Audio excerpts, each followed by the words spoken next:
Howdy. Welcome to the summer session number 1 section of Political Science 206, American National Government. Taught online. And I am your instructor. My name is Carrie Netterman. I'm a professor in the Political Science Department here at A&M. And I want to spend some time today talking about the class, just doing an overview of it. Hopefully by now you have accessed the syllabus and you've had a look at it. I'm going to talk about some elements of the syllabus and of the course so that you have a feel for what it's about, especially for some of you who may not have done an online class previously or an online class with using this particular format. And hopefully make you feel somewhat comfortable with what you are going to be involved in for the next 5 weeks. I have on the syllabus information about contacting me, in particular, my email address, which is crucial. And one of the things in my experience, and I've taught it a number of online classes over the years. One of my experiences has been that online classes can be a bit alienating, I guess maybe is the word I want to use. And by that, I mean that it's the case that without necessarily face-to-face engagement, it may not be clear that there's actually a real live person available to you. And I want to assure you that throughout this course, throughout the next few weeks, it is in fact the case that I will be by email, or if you prefer by a Zoom conversation, I am going to be available. I'm going to be available on a daily basis so that if you have questions or you need clarifications of the lectures, reading material, the nature of the assignments, anything like that, I encourage you to get in touch with me, and I will endeavor to answer as quickly as possible. I keep my university email account up and excuse me, up and running on a regular daily basis. Basically, if I'm awake, my email is going to be awake as well. It's going to be available as well. So don't be shy about that. And likewise, as you'll see when you look at the Canvas page, there are announcements that I will be putting up, that I already put one, a welcome announcement up, and that I will be putting up as issues, as questions, and so forth emerge. And so I will be, and I want you to know this, I will be fully engaged in this class for the next 5 weeks. I will make myself as accessible as possible. There really is, yes, a live person, or to the extent that I am alive, a live person who will be participating with you in the class. Okay. The class is taught on an asynchronous basis, and by that I mean that from today until the very end of the class, all the class materials will be available to you throughout the whole period. In other words, the recorded lectures will be available. The reading materials, video links, anything like that will be available throughout the 5 weeks. So in other words, if, for example, and this gives you some flexibility, obviously. If, for example, you have particular plans for a couple of days in the class. You can always work ahead. Likewise, you'll always have the opportunity to review the materials for the class, to go back to the lectures, to go back to the various other resources that are on the Canvas site, that are on the modules, in order to go over them again, and in particular, of course, in preparation for the test. More about assessment in a minute.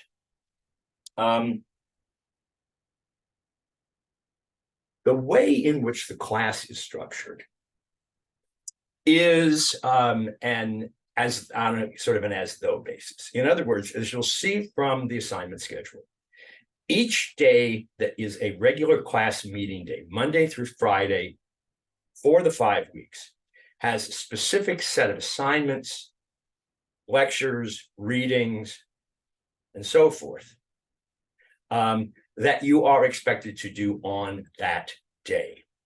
So even though technically speaking, it's the case that there is that you can access the materials at any time you wish, it's the case that I found that it is far easier for the students if we pretend that you are attending a 5-day-a-week summer session class, and that the assignments are built around each of those days.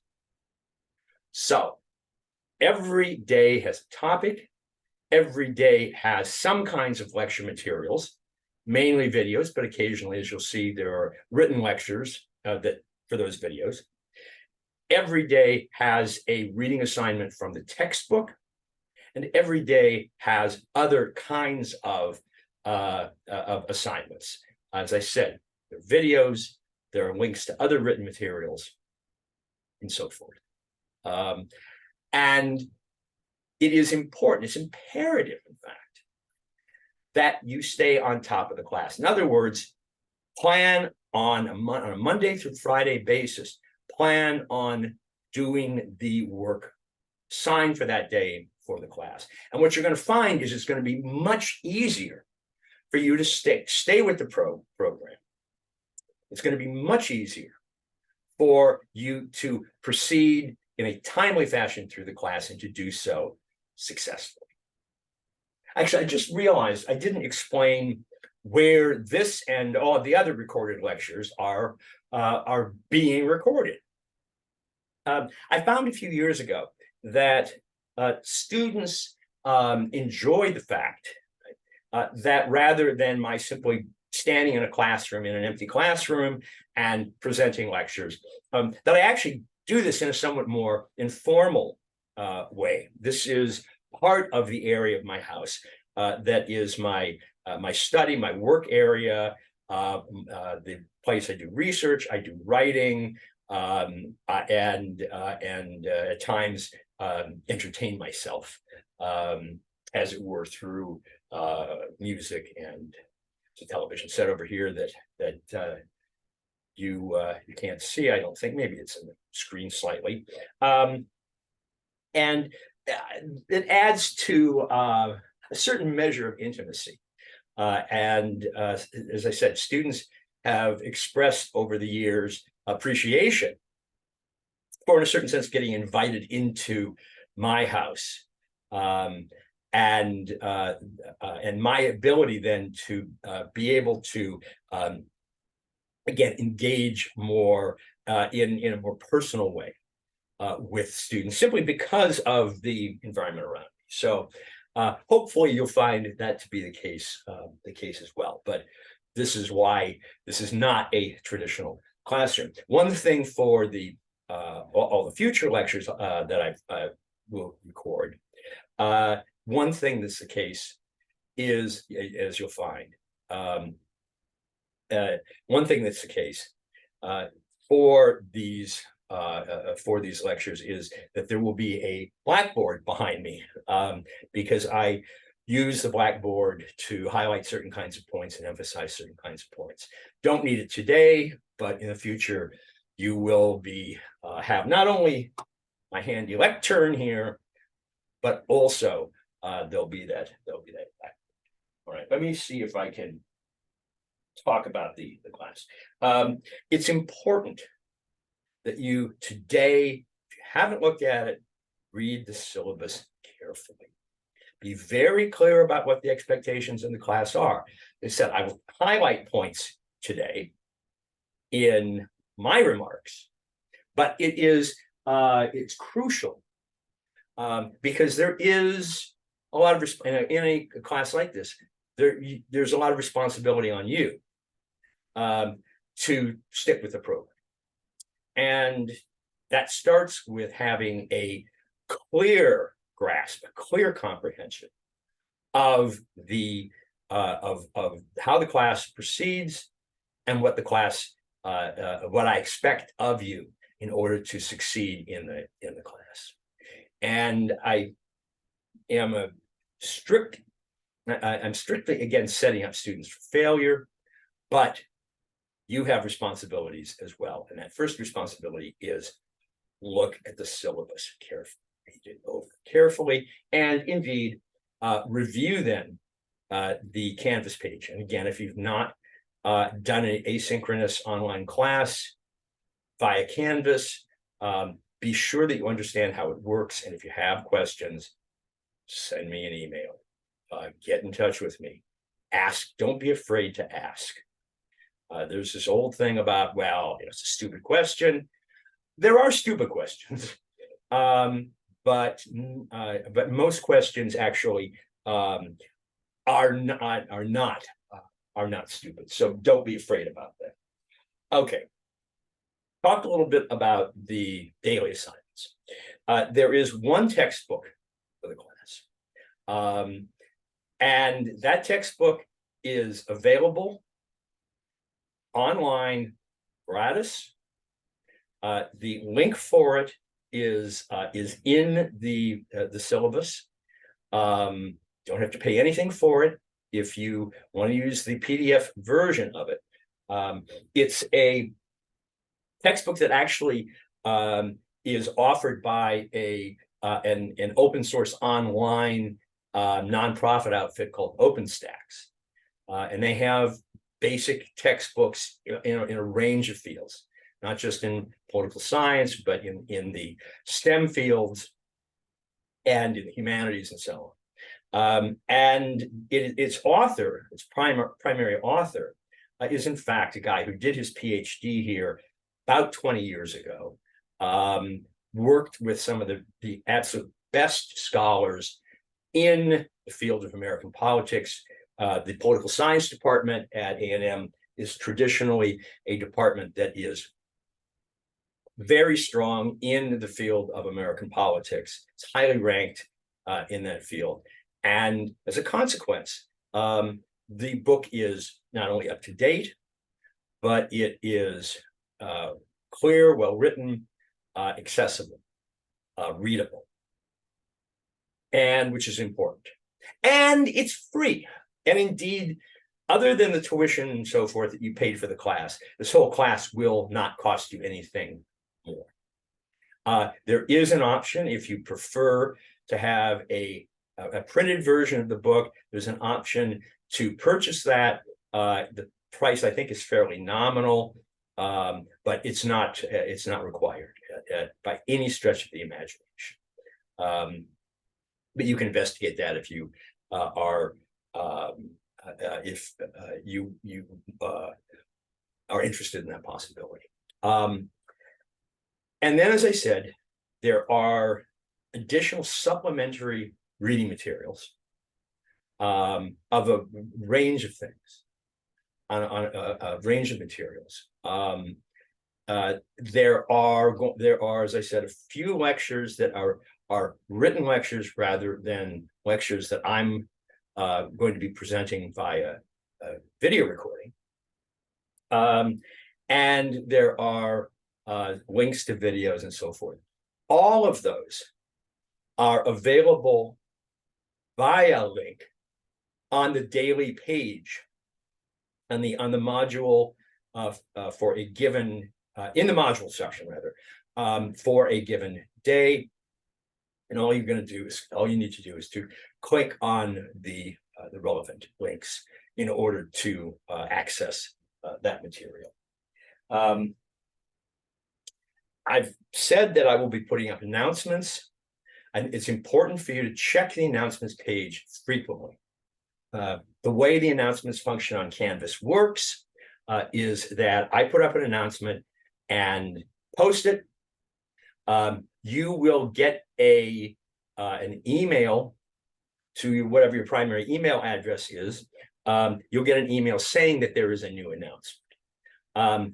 But nevertheless, keep an eye on the announcements, because inevitably there will be updates. There will be questions that need to be answered. Hopefully, there will be no technical issues.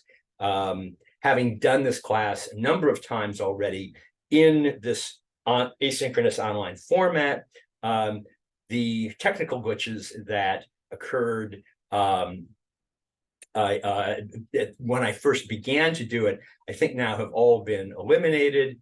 But technology is great until it isn't. Is one of my operative mottos. So do keep an eye on the announcements because you'll find those to be useful.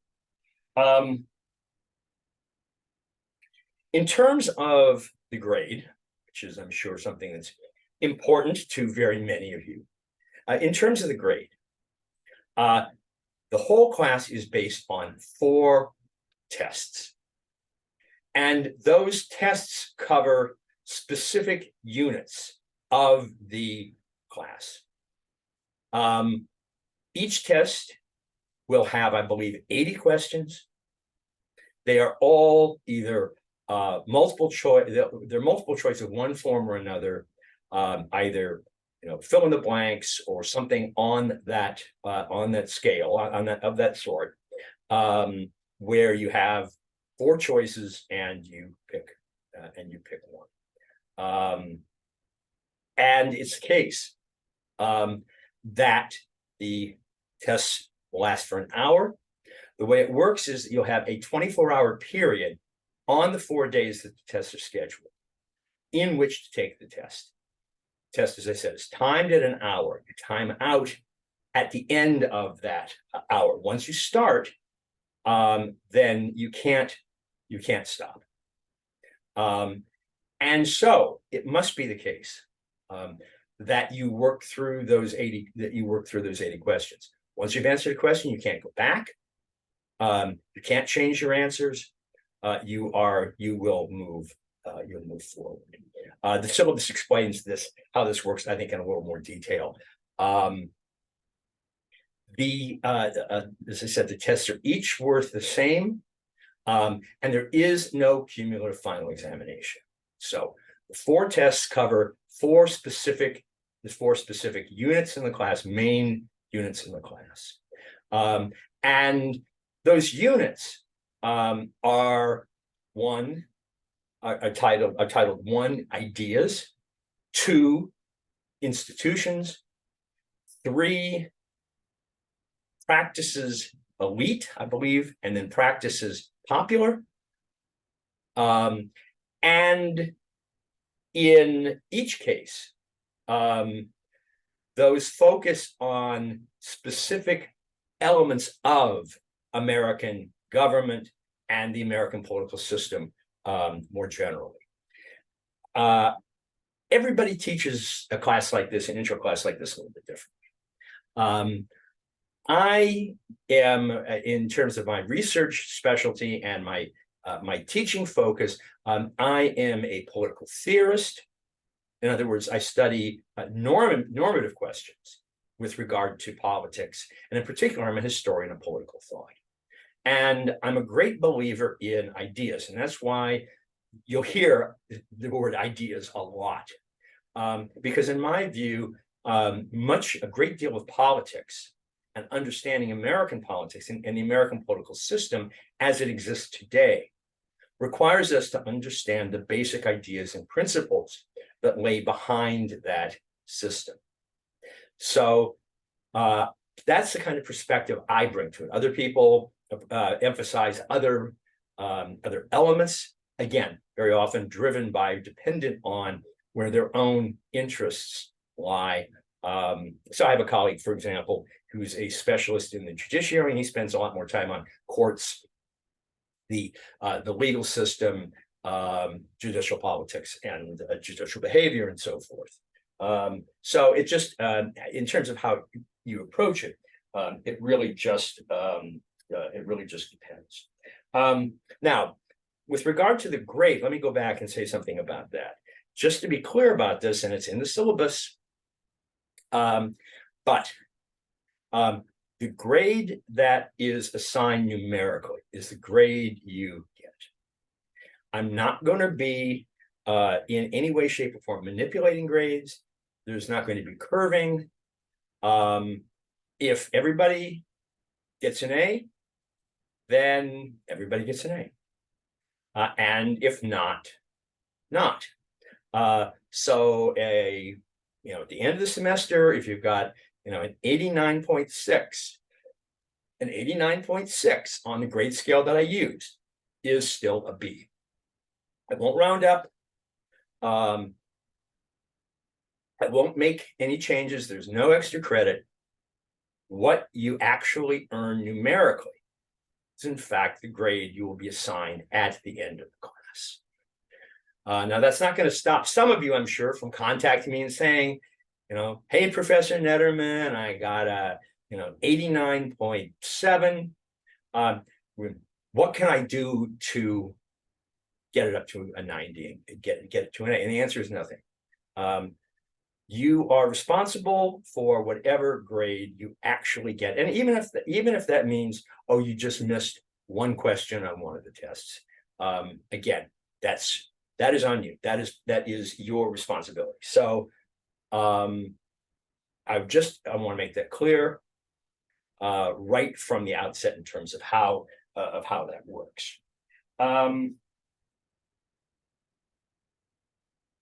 If you miss a test for some reason, it cannot be made up unless you can provide a university excused absence. And if you go on the student rules and regulations, there is an extensive explanation of what constitutes such an excused absence.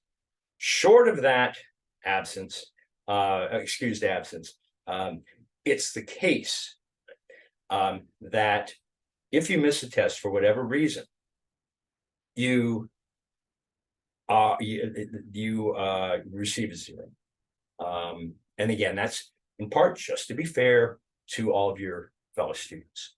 Now, one thing that should be evident, should be obvious, is the fact that you're going to need for the 5 weeks a reliable internet connection, reliable service, because it's an online class, and because all the materials are delivered via online sources, the lectures and so forth, and the tests in particular. Not being able to access the internet does not constitute an adequate excuse for missing assignments, an adequate excuse for, in particular, for missing any of those 4 tests. So be absolutely sure that for this whole 5 weeks, you're going to have internet access, and internet access that you can count on. Let me see if look at my notes here and see if I've missed anything to talk about. I think that basically covers what I wanted to say. Once again, let me go back around to where I began, and that is to stress that you are urged strongly to be able to, or to take advantage of me, and when you have questions, if something comes up, getting in touch with me, and I will be there. I will be available. Yes, I am a real live person, even if we are doing this as an online class. So I'm looking forward to the class. I am looking forward to being able to work with you to be able to get you through the class. And once again, welcome to this edition of Political Science 206.